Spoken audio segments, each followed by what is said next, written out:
Hello and welcome to Backstage, where we bring you all of the latest from the world of TV and film. I'm Katie Spencer, and joining me this week I've got arts and entertainment editor Claire Gregory and TV and film reviewer Stevie Wong. Shall we dive right in then, starting with a new Netflix film called Leave the World Behind. I went online this morning and I rented us a beautiful house out by the beach. I figured if I made the reservation and packed our bags, it would eliminate most of the reasons to say no. Oh, this is nice. The Wi-Fi isn't working. Get a pad. I'm so sorry to bother you, that this is our house. This is your house? So this one is based on the best-selling book of the same name, which came out in 2020, and it is produced by none other than Barack and Michelle Obama. A bit of pedigree there, and that's before you get to the acting talent. It stars Julia Roberts, Mahershala Ali, and Ethan Hawke. It's very good in terms of the cast. In my mind, though, one of the things you have to try and wrap your head around, though, is it's very stylised. The music is quite extreme. Stevie, the filmmaker, though, it's kind of his thing, isn't it? Sam Esmail is the director, and I don't know if you ever saw his series called Mr. Robot. It was such a cult smash, and so the fact that he is now taking on this apocalyptic scenario with a bunch of people who really shouldn't be in a space together film, I think it's a really smart kind of move on his part.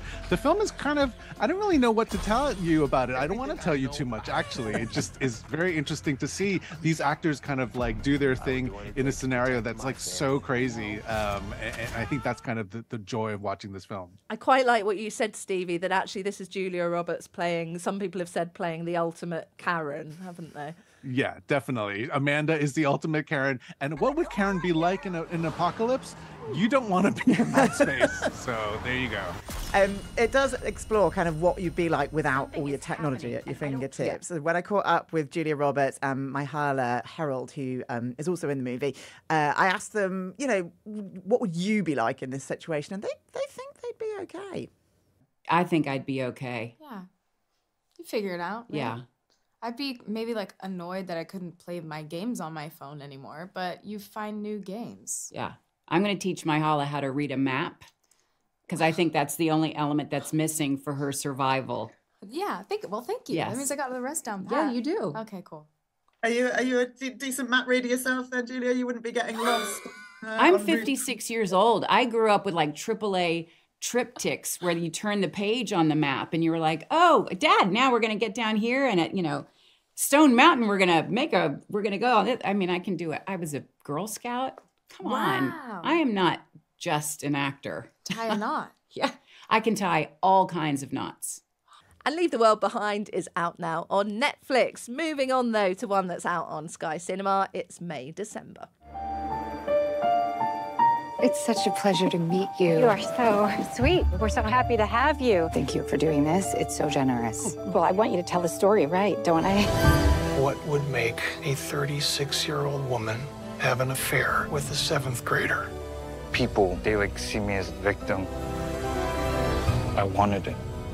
So this is an interesting premise. You've got two brilliant leading actresses in this, Natalie Portman and Julianne Moore. And Natalie Portman's character is playing an actress studying. Yeah, you've got an actress playing an actress who's gone to meet a woman who she's going to play in a film. So it's a kind of look at the method acting style. But the reason that there's a film about this woman, played by Julianne Moore, is because she was part of a kind of big tabloid scandal for falling in love with, she said, a 13-year-old boy, her now husband, Joe. So Natalie Portman's character's gone to find out more about this couple, and it soon becomes clear it's maybe not as it first seems. You're right. So, most of the performances, obviously, when the film came out, everybody's eyes was on Julianne Moore and Natalie Portman, 2 Oscar winners at this point. But they've been very gracious about allowing the supporting actor, this guy named Charles Melton, who, if you're a fan of Riverdale, he played one of the hot jocks on that show. And now he's getting his moment to shine because he's this broken man, of a child man, basically, if you will. And His performance has just been really a real joy when you watch his film. And he recently picked up the Gotham Awards for Best Supporting Actor, which last year Ke Huy Quan also picked up. And we know what happened with his career, especially during the award season. So I have a weird feeling that Charles might have a very positive award season this year. So look, we may be talking a lot more about May, December as the award season gets further on in, but we managed to speak to filmmaker Todd Haynes about this, and he spoke to us about why he loves to focus on films that are set in the past. I think that's exactly what I dug about this script, was that it was set, that the scandal was 24 years ago. And so that just changed the entire way that this film unfolds. And it motivates this actor to come in and start to navigate through the sort of fortress that has been built around this family to protect themselves and to shut out the world. May December is out now on Sky Cinema. Finally, shall we talk a little bit about Bradley Cooper's latest offering? Last week we were able to catch up with him on the streets of London for the premiere of Maestro. I think the criticism came out before people saw the movie. So that was, I just thought, I was confused by that. But my hope was that when people did see the movie, that they would feel like they were watching a human being, and that they would see all of the love that we put into this film and how hard, really worked for years, Kazu, Hiro, and I, to create the best way we could a portrait of a man.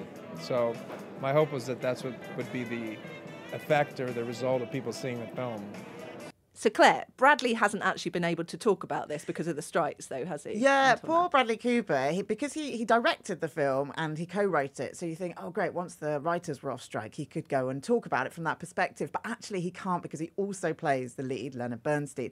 And it's such a kind of big lead role that there's no way you can talk about the directing without kind of talking about the acting. So while the actors were on strike, he couldn't really go and start all his campaigning for the award season and things like that. He just kind of had to stay quiet. And now he's been allowed to kind of go and do the red carpets and start chatting about the movie, which he's probably highly relieved about. and now he can actually talk about it. What are we making of the conversations people are having about this, Stevie?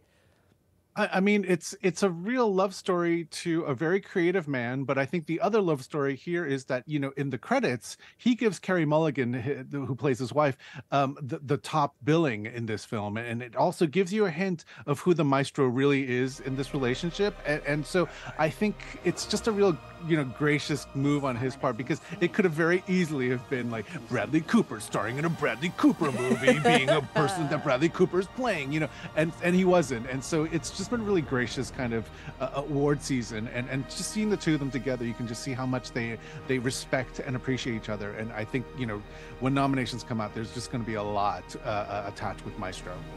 It's happening already. We are hurtling towards award season. That's it from us for this week. If you want to know anything more about the films that we've spoken about this week, all you need to do is scan the QR code, which is on your screen at the moment, or just look for the Backstage podcast, however it is that you usually get your podcast. Thank you so much to Stevie and to Claire for talking to us this week, and we'll see you again very soon.